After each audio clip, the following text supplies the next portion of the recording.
engkau yang saat ini menanti-nantikan Tuhan. Karena firman Tuhan katakan, sebab pada waktu tanda diberi, yaitu pada waktu penghulu malaikat berseru dan sangkakala Allah berbunyi, maka Tuhan sendiri akan turun dari sorga, dan mereka yang mati dalam Kristus akan lebih dahulu bangkit. Sesudah itu, kita yang hidup, yang masih tinggal, akan diangkat bersama-sama dengan mereka dalam awan menyongsong Tuhan di angkasa. Demikianlah kita akan selama-lamanya bersama-sama dengan Tuhan. Katakan, ku menantikan, ku menantikan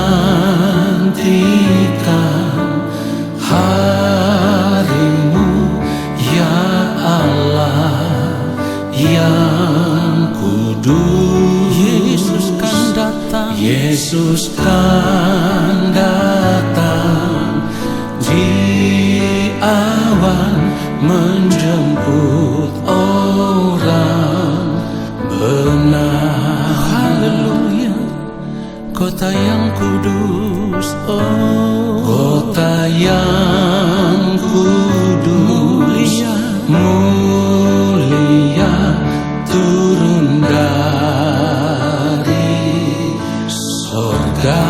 Katakan, ku rindu ada di sana. Ku rindu ada, haleluya, di sana, di Yerusalem baru. Ini kerinduan hati kami Bapa, bersama malaikat di sorga, bersama malaikat di sorga. Katakan, ku mau sujud, ku mau sujud menyembah Bapa, memuliakan Raja Maha Kudus di dalam kerajaan, di dalam kerajaan surga. Mari nyanyikan sungguh-sungguh. Katakan, ku menantikan hari-Mu, ku menantikan hari-Mu, ya Allah yang kudus. Yesus kan datang, Yesus kan datang di awan menjemput orang benar. Sekali lagi katakan, kota yang kudus mulia, oh kota yang kudus mulia turun dari sorga. Ku rindu ada di sana, di Yerusalem baru. Ini kerinduan hati kami Bapa, bersama malaikat di sorga, bersama malaikat di sorga.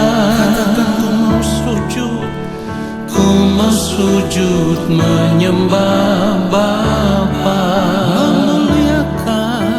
memuliakan Raja Maha Kudus di dalam kerajaan sorga, di dalam kerajaan surga. Haleluya, bersama malaikat di sorga, bersama malaikat di sorga. Ku mau sujud menyembah Bapa, memuliakan Raja Maha Kudus di dalam kerajaan sorga, di dalam kerajaan surga. Sekali lagi katakan, memuliakan Raja Maha Kudus. Amin. Di dalam kerajaan surga, di dalam kerajaan surga, di dalam kerajaan, di dalam kerajaan surga, di dalam kerajaan surga.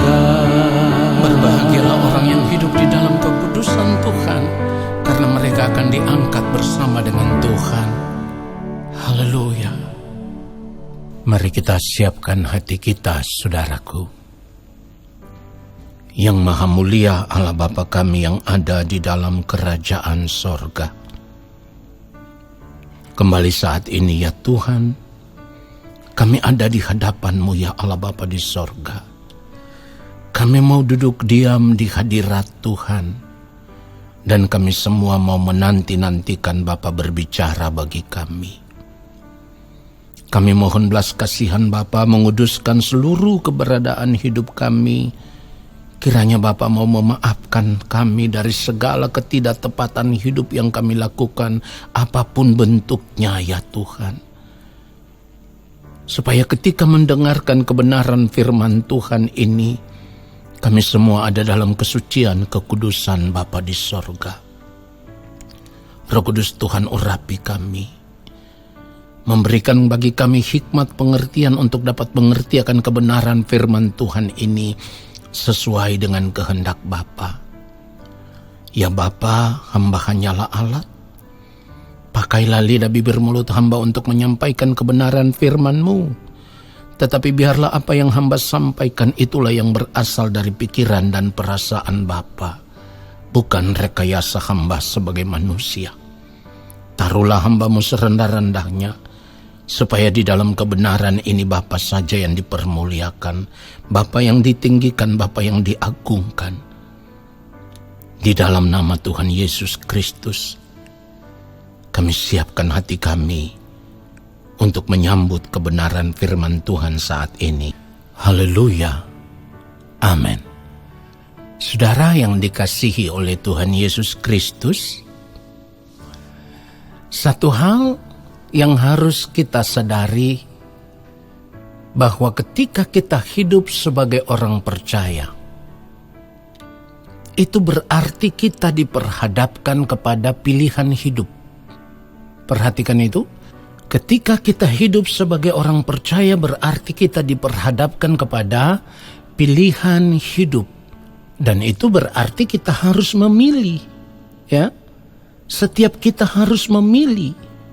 Setiap pilihan tentu akan berdampak pada kehidupan kita. Baik itu kehidupan kita hari ini maupun kehidupan kita nanti di kekekalan, saudaraku. Satu hal yang harus tetap kita sadari adalah ketika kita berada di dalam Kristus, kita menerima Kristus sebagai Tuhan dan Juru Selamat dalam kehidupan kita sebagai orang percaya secara pribadi. Maka kita juga harus sadar bahwa berada di dalam Kristus bukan karena kita yang memilih Kristus, tetapi sesungguhnya sejak semula Allah telah memilih kita sebelum dunia ini dijadikan. Nah, saudaraku, kalau Allah yang memilih kita, itu berarti Allah Bapa di sorga menginginkan kita supaya kita menjadi bagian dari anggota keluarga kerajaan Allah.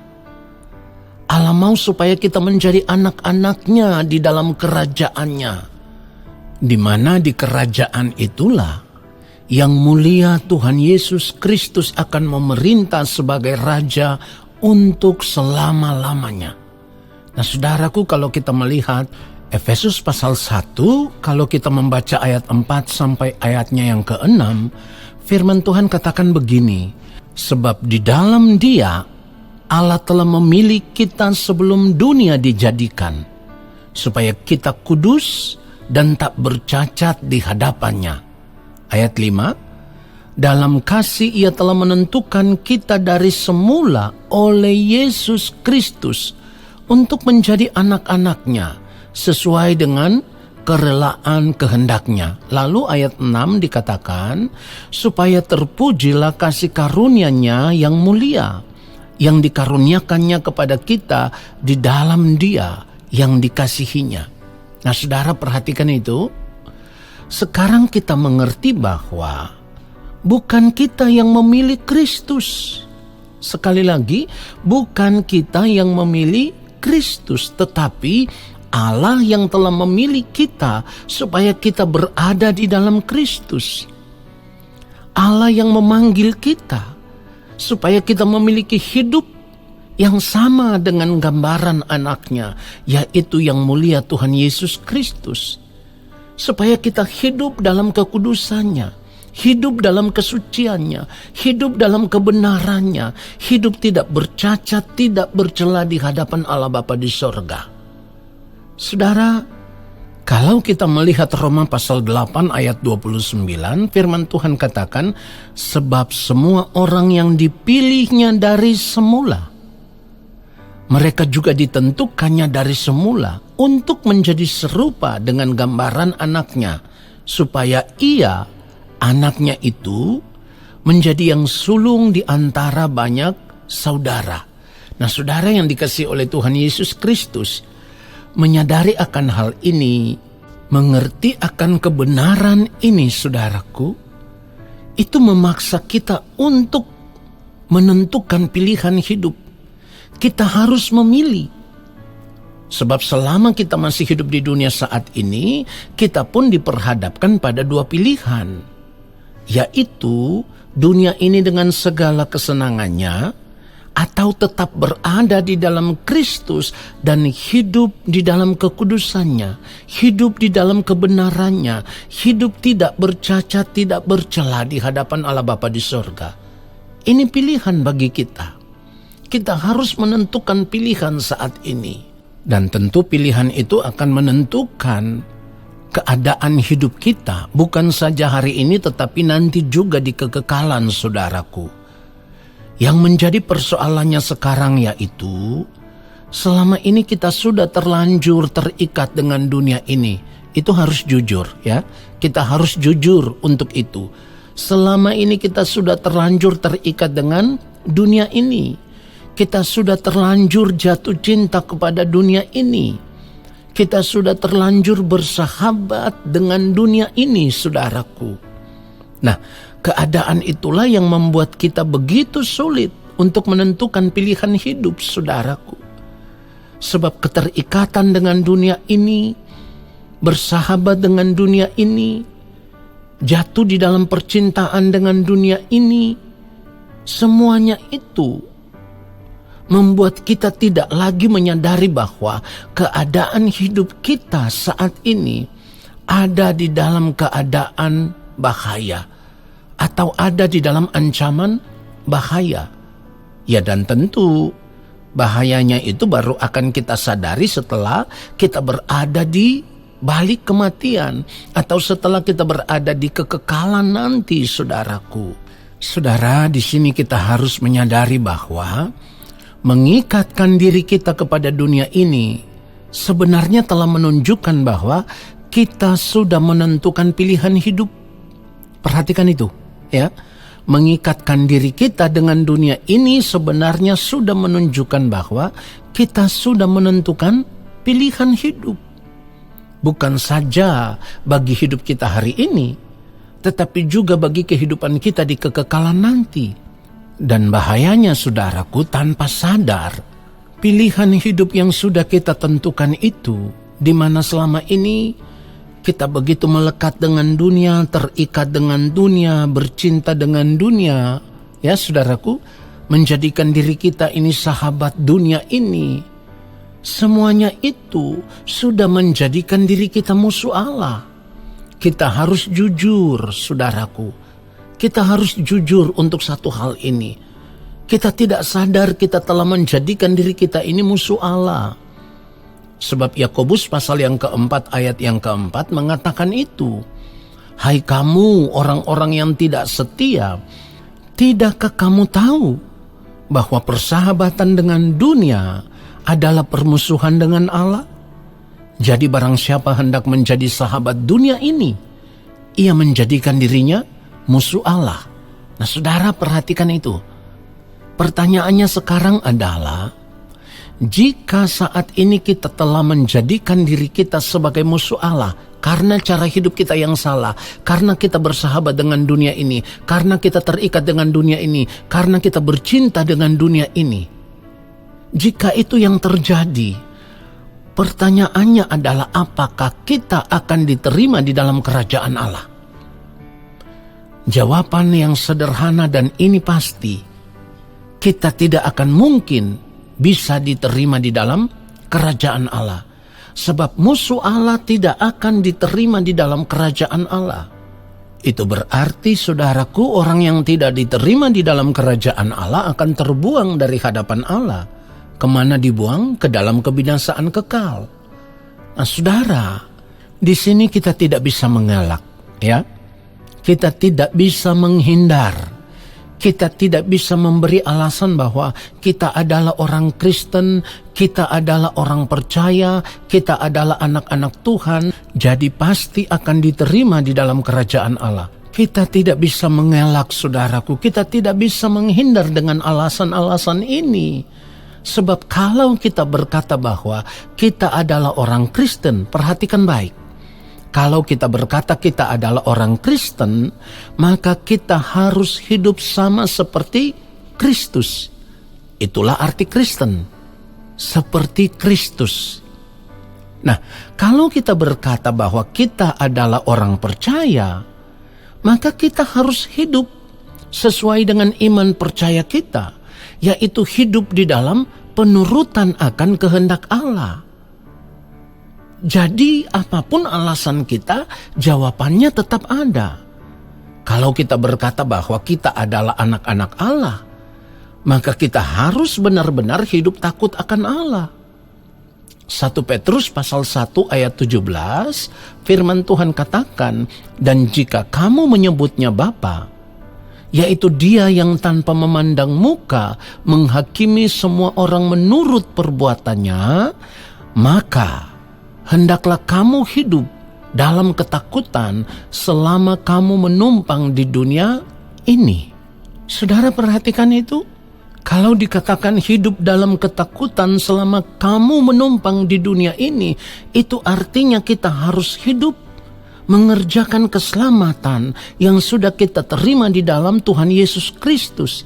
Dan keselamatan itu harus kita kerjakan dengan takut dan gentar, saudaraku. Artinya kita akan berjuang untuk hidup sama seperti yang mulia Tuhan Yesus Kristus telah hidup, di mana kita harus berjuang untuk hidup dalam ketaatan, melakukan semua kehendak Allah Bapa di sorga, hidup dalam kesucian, hidup dalam kekudusan, hidup dalam kebenaran Allah. Dan cara hidup seperti ini harus berlangsung terus-menerus sepanjang kehidupan kita, selama kita masih hidup di dunia ini, saudaraku. Kita harus berjuang untuk hidup tidak bercacat, tidak bercela di hadapan Allah. Kita harus tetap ada dalam kesucian kekudusan Allah, dalam kebenaran Allah. Barulah kita pantas disebut sebagai anak-anak Allah. Itulah kenapa tidak gampang kalau kita mengaku kita orang Kristen, kita mengaku kita orang percaya, kita mengaku kita anak-anak Tuhan. Pertanggungan jawabannya itu sangat berat. Sebab Kristen berarti harus sama seperti Kristus. Menjadi orang percaya, beriman kepada Allah berarti harus hidup dalam penurutan akan kehendak Allah. Ya. Lalu kalau kita berkata kita anak Allah, berarti kita harus hidup takut akan Allah secara patut, secara benar. Ya. Harus, tidak boleh tidak, saudaraku.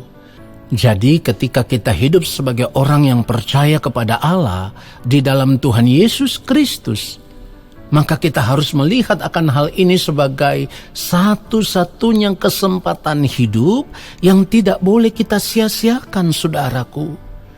Kita harus melihat sebagai kesempatan yang harus kita perjuangkan demi masa depan kehidupan kita di kekekalan nanti.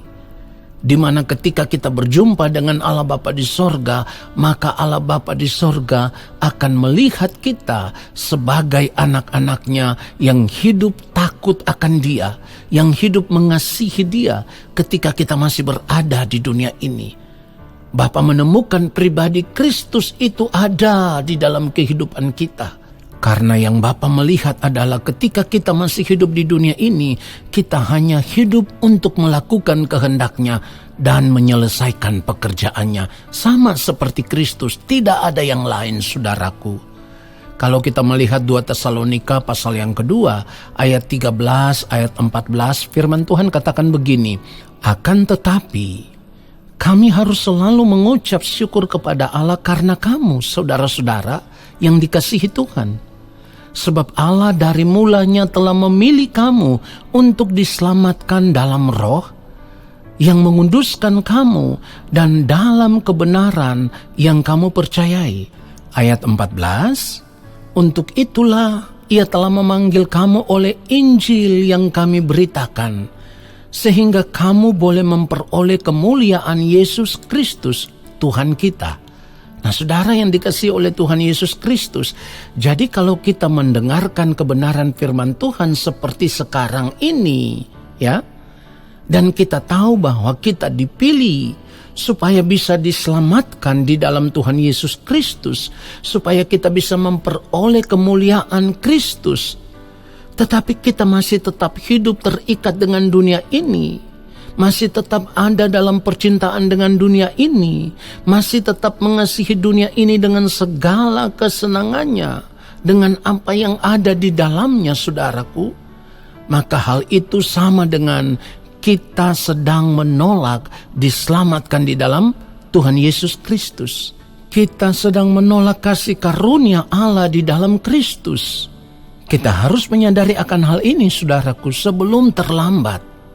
Jadi kalau saat ini kita masih punya kesempatan hidup, dan kita tahu hidup di dunia ini hanya sementara, kehidupannya juga hanya singkat, maka kita jangan lagi mengingini apapun dari dunia ini. Dunia ini sedang lenyap dengan segala keinginannya, saudaraku. 1 Yohanes pasal 2 ayat 17, firman Tuhan katakan, dan dunia ini sedang lenyap dengan keinginannya, tetapi orang yang melakukan kehendak Allah tetap hidup selama-lamanya. Perhatikan itu.